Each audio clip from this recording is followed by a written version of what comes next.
y'all, welcome back to my channel. If you're new here, my name is Sam and we are talking about reading slumps today because let me tell y'all, I am coming out of a very major reading slump through most of March, all of April. It was rough. So we're gonna talk about how to get out of reading slumps, some of the strategies that I use when I do hit a reading slump, and some book recommendations for books to maybe help you get out of that reading slump a little bit. So let's get started. So before we get into the video, if you haven't already, go ahead and hit that subscribe button and the little bell icon will notify you when I post. I post on Sundays and Thursdays.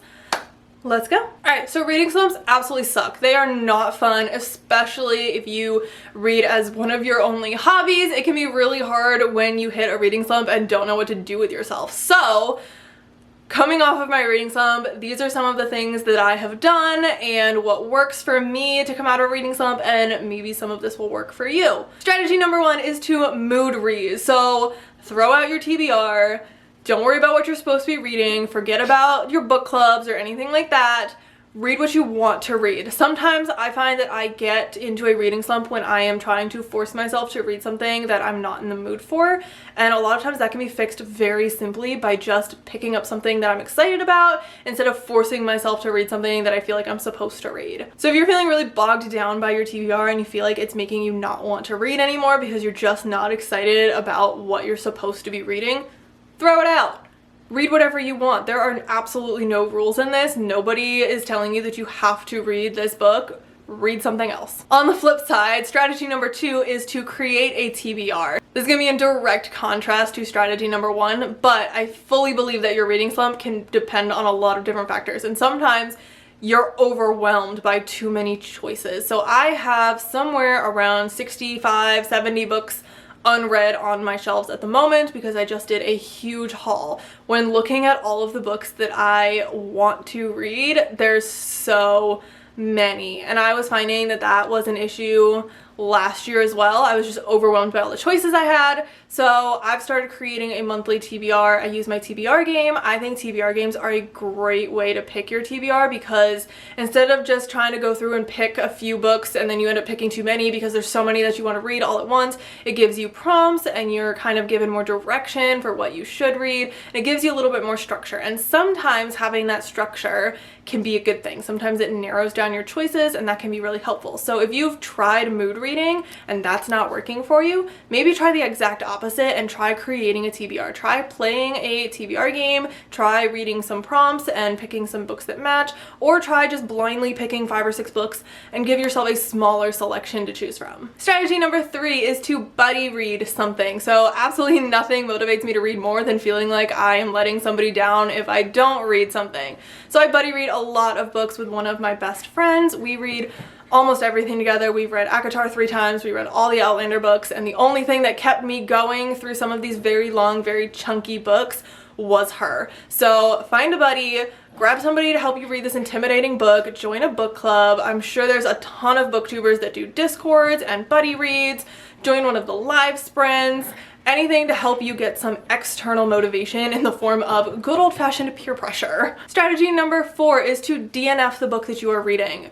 If you are hitting a reading slump and you're in the middle of a book, maybe you just don't like that book. And maybe you will like that book in the future, but maybe it's just not the time for that book. Maybe you're just not in the mood for it. Maybe it's just not your type of book at the moment, but people change, you could change, you might change your mind months or years down the road. It doesn't have to be a I'm never gonna read this book ever, but DNF the book you're reading. If you're in that big of a reading slump where you dread picking up the book, just put it down and pick up something else. You can always come back to it later, but you're never going to get all that time back that you waste just sitting there staring at a book that you don't want to read.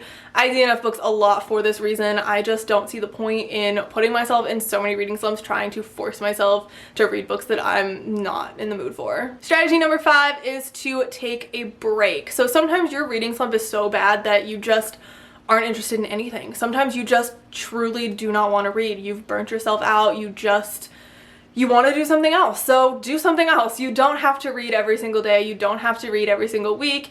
You are allowed to take a break from reading just because it is something that you enjoy, or just because you see a lot of booktubers reading tons and tons of books every single month. It doesn't mean that you have to do that.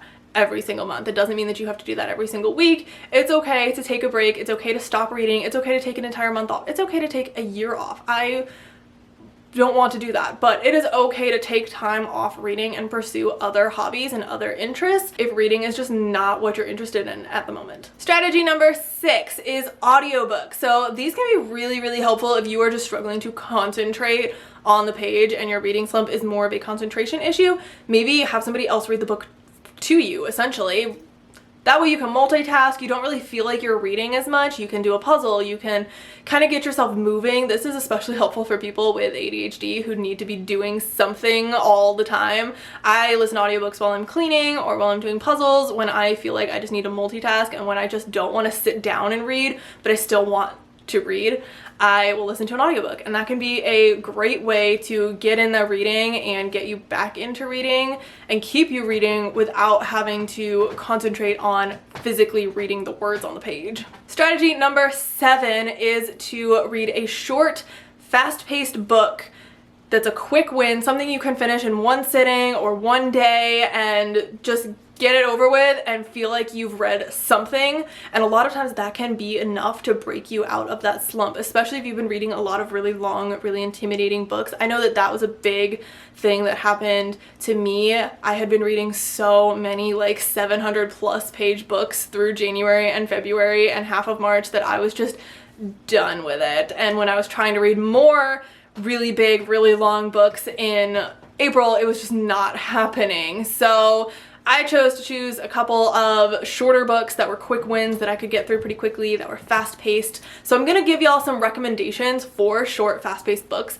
to hopefully help you if you are in this situation, and hopefully you can break your reading slump like I did. So I tried to choose books that were kind of a wide variety. We've got some adult, new adult, young adult, fantasy, romance, paranormal romance, thrillers, a little bit of variety here so that depending on your taste, hopefully you can find a short, fast-paced book that will break you out of your reading slump. So first up, we have a young adult thriller, and that is The Cousins. This is by Karen M. McManus, and to be honest, I would recommend anything by Karen M. McManus as a short, fast-paced, can read in one sitting kind of book, but I feel like everybody talks about One of Us is Lying. That feels like her most popular, so I thought I would go a little bit differently and recommend The Cousins. This follows 3 teenagers who all separately get a letter from their estranged grandmother inviting them to work on her private island for the summer.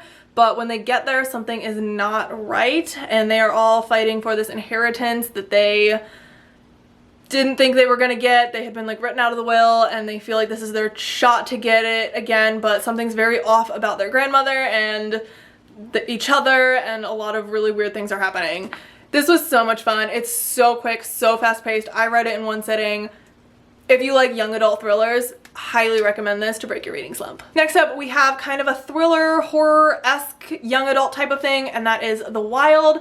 This is by Owen Lockinen, and it follows our main character, Dawn, and she has made some mistakes and ended up in a wilderness boot camp. She is basically hiking every day with a group of troubled teenagers like herself, and things go downhill very, very quickly. It is honestly a little bit scary. It is very scary. Not a little bit. It is a little bit terrifying. A lot happens. It is definitely like a thriller, but with some horror aspects. If you like, if you like the classic horror movie type of things, I feel like this has very similar vibes without this, not necessarily a similar plot, but kind of similar vibes. But yeah, I really, really like this. It's super short, super quick. All the chapters are like literally a page and a half. It's so great if you're trying to break a reading slump and read through something really quickly. I would highly recommend this one. Next up, we have a fantasy. This is The Shadows Between Us by Trisha Levinsaller. It is a older young adult fantasy. It is a standalone, and it is a very quick read. I think it's under 300 pages, maybe slightly over 300 pages, so pretty short for a fantasy. And this follows our main character, Alessandra, and she basically has 3 goals in life. She is going to woo the Shadow King and then marry him and then kill him and steal his throne. But once she gets kind of started in her plot, the Shadow King isn't quite what she expected, and she is not the only one trying to kill him, and she finds herself trying to keep him alive long enough to carry out her plan. This book was such a fast-paced book, and it is so much fun. I thoroughly enjoyed this. I find that YA fantasy and I don't always get along nowadays, but I did really enjoy this one, and I also find that standalone fantasy can be very difficult to pull off well, and I think this one did such a great job. Next up we have Paranormal Romance. I would say this is upper level YA as well, and that is Ripple by Mandy Hubbard. This follows our main character, Lexi, and she is a siren, but nobody knows this. So she turned into a siren, or like came into her powers on her 16th birthday and drowned the boy that she was in love with. So it is now 2 years later. She's a senior in high school. She has completely outcasted herself from the school. Everybody knows that something happened. Like, they know that he died and she was there, but they don't know the full story. And she is now living kind of a double life. She has to go swim in a lake every single night, or she gets really sick. But if anybody is near her when she is swimming, she will drown them. So she's going through like really typical high school drama kind of things, but also being a siren, and obviously there's a love story happening here. Super short, super cute. I think this one is under 300 pages. It's very fast paced. It's like 250 pages. You can bang this out in like 3 hours. Next up, on the more adult side, we have an adult thriller, and that is The Silent Patient. And this follows our main character, kind of two main characters. So we have Alicia, and she was like the perfect wife, had the perfect life. She was an artist, she had a husband, life was great until she suddenly like shot him, or I think she shot him. Yes, she shot him 5 times in the face and then never spoke another word. So it has been 7 years and she has never spoken, and no one knows what happened that night for sure. So she is in a mental health facility, and Theo Faber is her new, not psychiatrist, oh, what is he called? Criminal psychotherapist. That's what I was going for. And he is determined to get the full story because he does not believe that things went down the way that everybody assumes they did. It is such a fun psychological thriller. If you like anything like Gone Girl or really anything by Gillian Flynn, you will really like this book, and it is impossible to put down. So it is such a fast-paced, interesting story.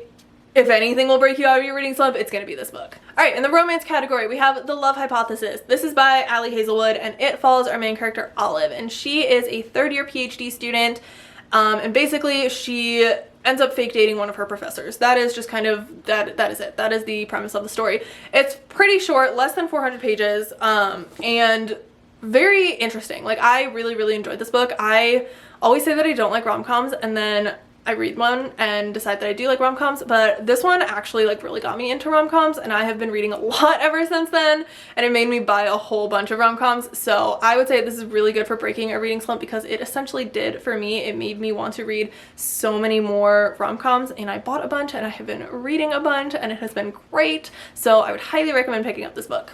And then if you do like romance, but you're more into the young adult romance, I have Chasing Mccree. This book is one of my absolute favorites. I have talked about this book from the very beginning of this channel. This is by JC Isabella, and it follows our two main characters, Chase and Briar. And they both live in Miami, but Briar is a cheerleader coming from a very affluential family, and her parents are very wealthy but a little bit neglectful, and she has a run-in in the middle of the night while drunk with Chase, who is a cowboy from Montana staying in Miami to see his mom, and they kind of end up friends and then maybe a little bit more, and she ends up going back to Montana with him for the summer, and we just get the most wholesome, cute little romance ever from there. It is so cute. I love this book. I call this book my palate cleanser. It is the book that I read in between those big chunky fantasies because this will keep me out of a reading slump, and it is just so refreshing to read such a cute, wholesome,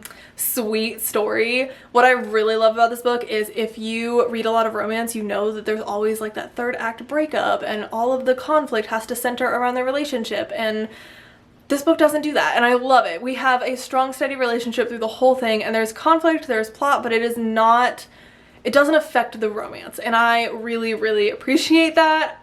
Being such a romance reader and reading so many stressful romances, this is just such a refreshing read. So those are all the books that I would recommend to get you out of a reading slump. I hope one of these strategies will help you if you are in a reading slump, or when you end up in a reading slump, hopefully you can look back at this video and remember some of the strategies that I've given you to hopefully make it as short as possible.